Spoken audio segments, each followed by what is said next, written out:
રાજકોટ લોકસભાના ઉમેદવાર ભાજપના પરસોત્તમ રૂપાલાની ટિપ્પણીને પગલે ક્ષત્રિય પૂર્વ સૈનિક સંગઠન ભાવનગર અને બોટાદ દ્વારા ભાવનગર કલેક્ટરને આવેદનપત્ર આપવામાં આવ્યું હતું।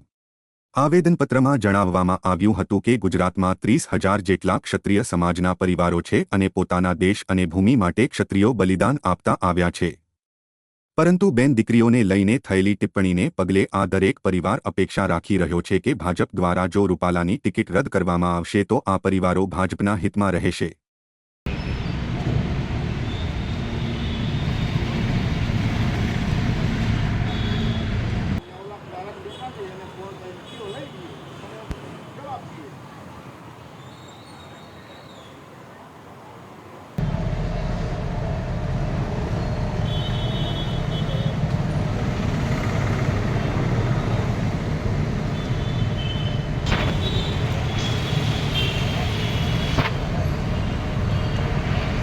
ભાવનગર જિલ્લા તથા બોટાદ જિલ્લાના ક્ષત્રિય સમાજના પૂર્વ સૈનિકો કલેક્ટર સાહેબને આવેદનપત્ર આપવા આવ્યા હતા।